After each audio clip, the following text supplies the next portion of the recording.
E no fim de semana, Jair Bolsonaro se disse chateado e abalado por ficar de fora da posse de Trump. O ex-presidente solicitou a liberação de seu passaporte, mas o pedido foi negado pelo ministro Alexandre de Moraes, do STF. Vamos lembrar aqui, mais uma vez, aquilo que a gente já analisou em minúcias na semana passada. Havia uma medida cautelar já imposta a Jair Bolsonaro. A medida cautelar é a retenção do passaporte. Medidas cautelares alternativas à prisão, né? É uma formulação que se usa muito na linguagem jurídica, porque num caso que fosse considerado mais grave, de riscos, eventualmente o indiciado pela Polícia Federal ele poderia estar sob prisão preventiva, mas houve essa opção por não prender preventivamente Jair Bolsonaro, impor a ele medidas cautelares alternativas à prisão. Então a retenção de passaporte é uma delas. Ele passou aí um tempo também sem poder falar com Valdemar Costa Neto, presidente do PL, várias medidas aí foram impostas. E ele pediu a suspensão temporária dessa medida para ele comparecer à posse. Ele não é representante do Brasil, ele é um ex-presidente, portanto era interesse privado, era interesse partidário, interesse político, ideológico.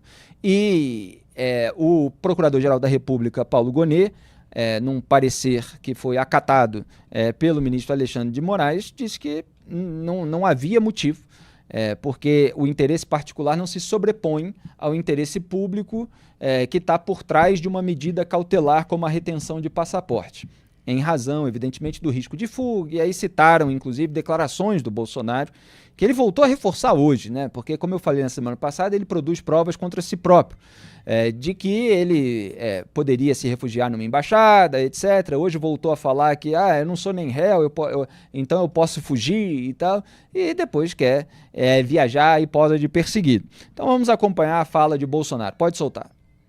O senhor está emocionado, presidente, Moraes ter negado a devolução do passaporte do senhor? Primeiro, fiquei muito feliz quando eles deram a notícia do convite.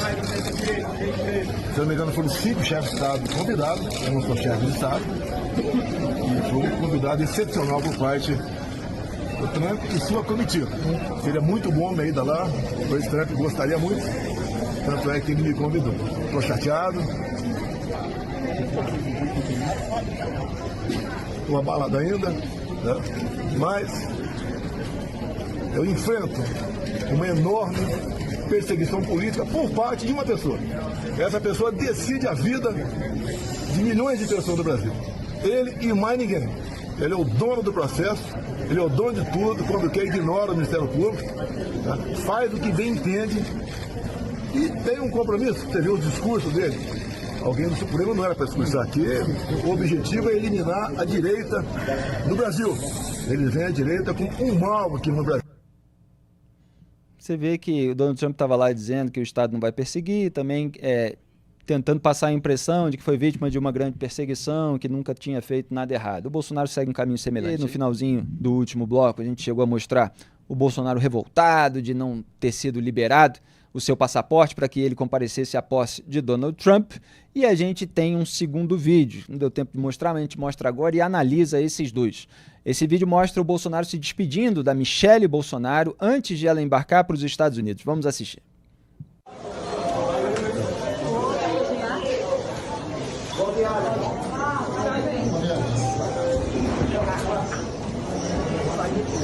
Tem mais alguém? Não. Não?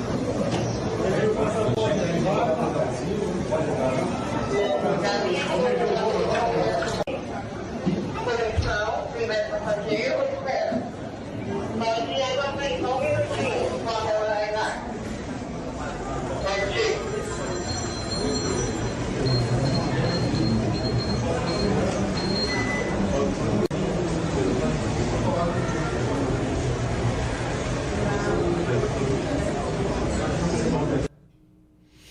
Quem é que tem dó aí do Bolsonaro? Pode responder no chat. Você tem dó? Você tem peninha do Bolsonaro? Que está aí triste porque foi proibido de sair do país e manda a esposa para representá-lo? A produção tá demais aqui nos efeitos sonoros. Espero que todos estejam escutando. É o seguinte, para comparecer à posse de um presidente, quando você é convidado em outro país, se você foi presidente do seu país, bastava você fazer um bom governo, você ser reeleito, você não teimar em estabelecer aquelas medidas que dividiam a sociedade, que afastavam o eleitorado moderado, o eleitorado independente. Se você não tivesse sabotado o combate à corrupção, se você não tivesse sabotado o combate à Covid-19, com aquela conduta de menosprezo em relação às medidas preventivas, em relação à vacina, se você não tivesse se aliado a Dias Toffoli para blindar a família, a ponto de não ver problema inicialmente no inquérito das fake news, que fez de Alexandre de Moraes o relator geral da República, porque foi o primeiro inquérito relatado por ele, depois veio de atos antidemocráticos, depois de milícias digitais, etc. E aí o próprio Bolsonaro acabou virando alvo de um desses inquéritos, ou de vários. Então, se tivesse seguido aquilo que era o básico, aquilo que ele próprio prometeu, estava lá na posse de Donald Trump. Se não tivesse buscado uma alternativa à derrota eleitoral, quer dizer, ao próprio pleito, ao resultado do pleito, se não tivesse ido lá consultar os chefes das Forças Armadas, como 2 da Aeronáutica e do Exército, confirmaram em depoimento que ele foi consultar, propondo ali, querendo saber se eles fariam um golpe de Estado travestido de medidas constitucionais, estava lá na posse de Donald Trump. Mas não, tem que fingir que é simplesmente uma grande perseguição à direita, como se ele, Bolsonaro, não tivesse tido condutas individuais que resultaram em uma série de problemas, tanto eleitorais, com a derrota, quanto judiciais. E não é que não haja problema nos inquéritos, nós estamos apontando desde a raiz ao contrário dele, Jair Bolsonaro. Então agora chora. Agora restou chorar.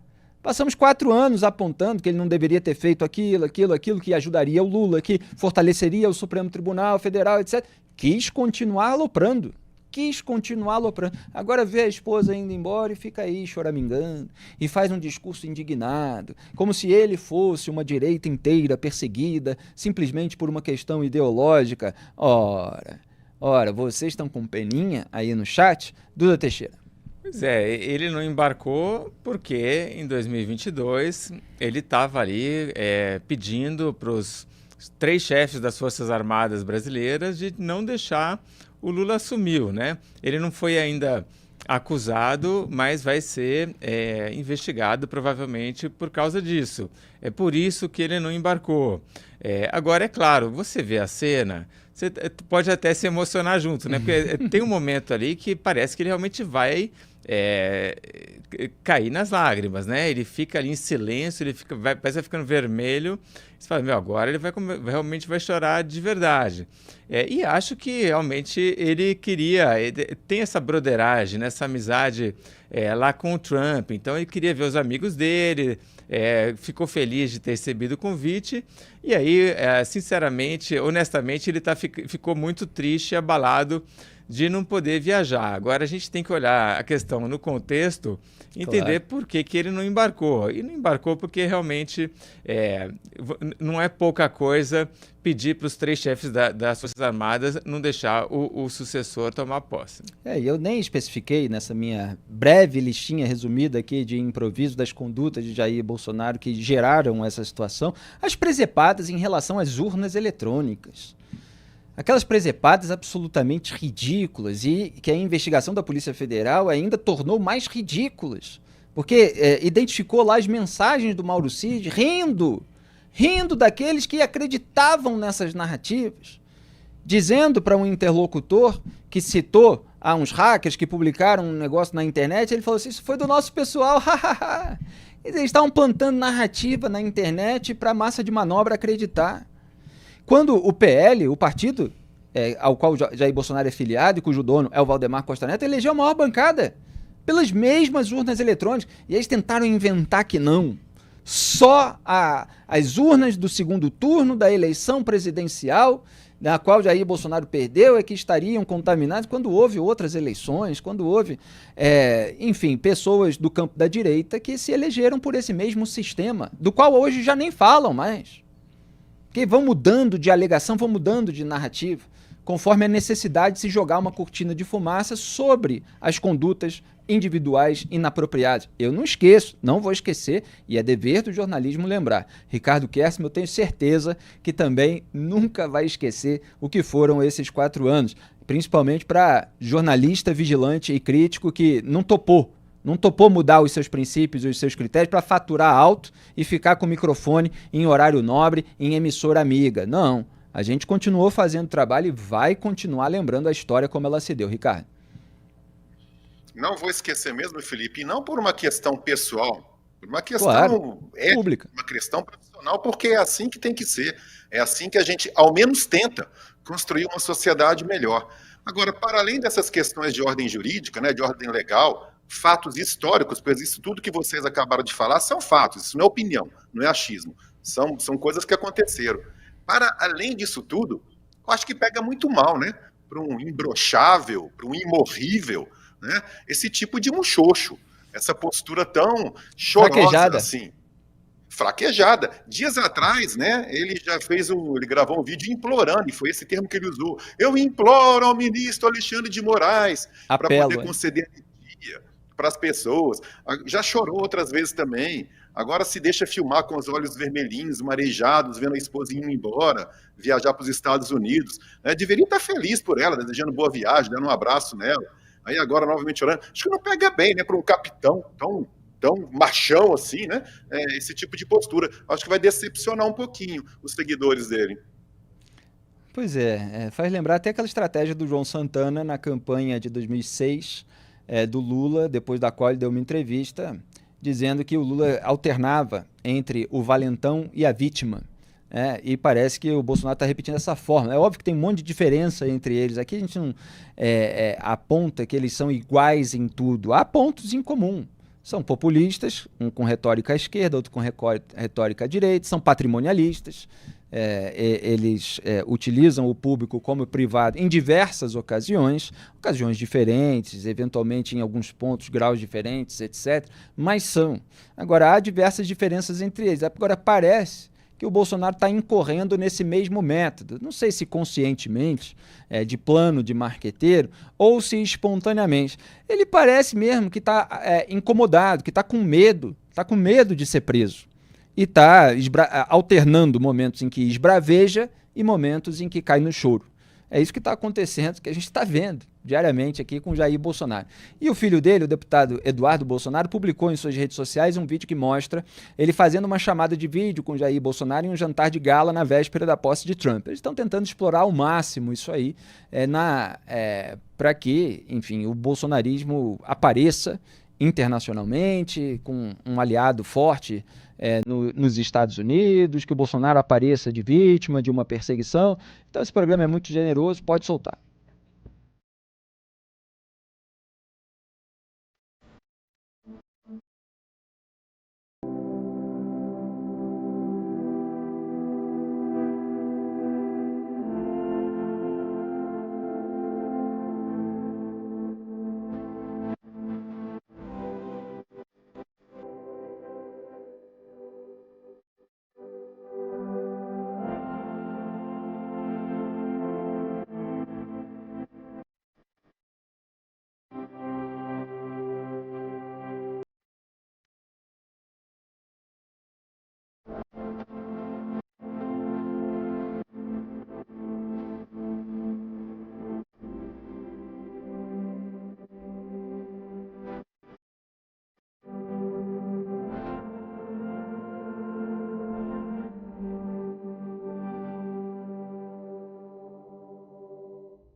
Para mim, Duda Teixeira, é tudo de uma cafonice tremenda, porque parece um monte de provinciano deslumbrado que está lá na posse de um presidente dos Estados Unidos. Olha só, estamos num local importante, num momento importante, e tentam usar aquilo, explorar de todas as maneiras.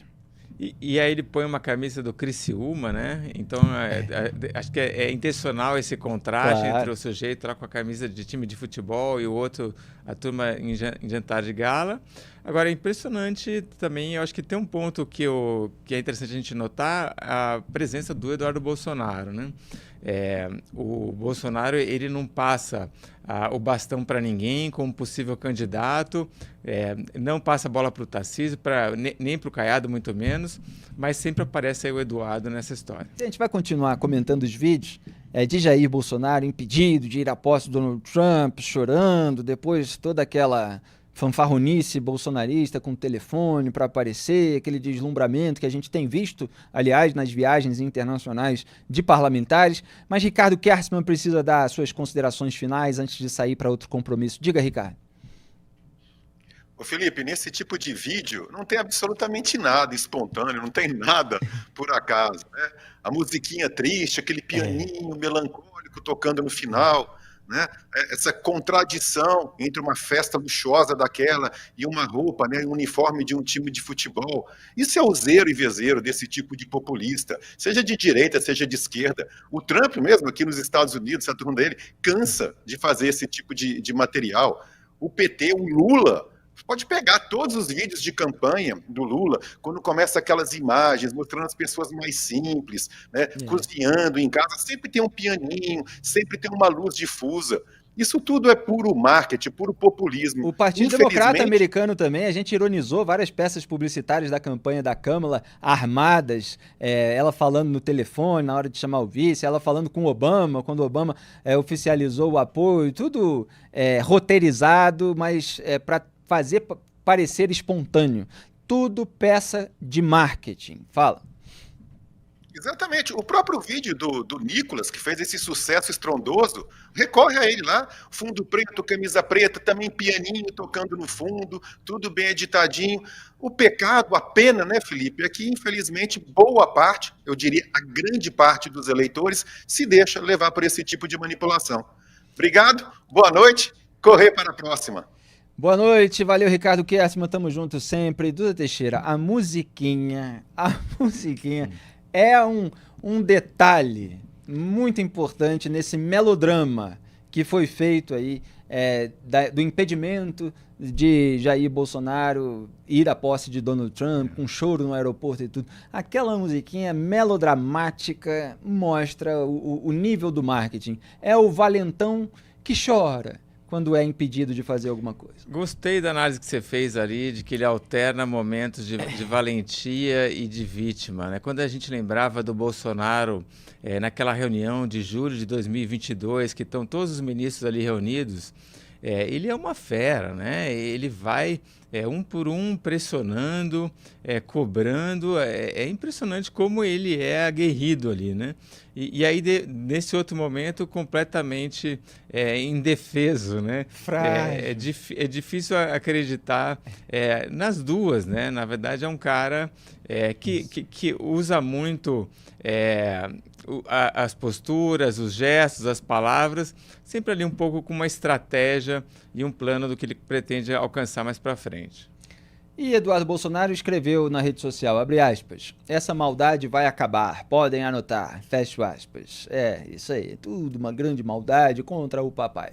Nessa segunda-feira, Jair Bolsonaro voltou a criticar Moraes por ter barrado sua ida à posse de Trump. O ex-presidente afirmou o seguinte ao canal Auriverde no YouTube, aspas, um juiz que é o dono de tudo aqui no Brasil, é o dono da sua liberdade, ele abre inquérito, ele te ouve o delator. Parêntese, meu, para tudo. Deixa esse print na tela, porque a história como ela se deu precisa ser contada.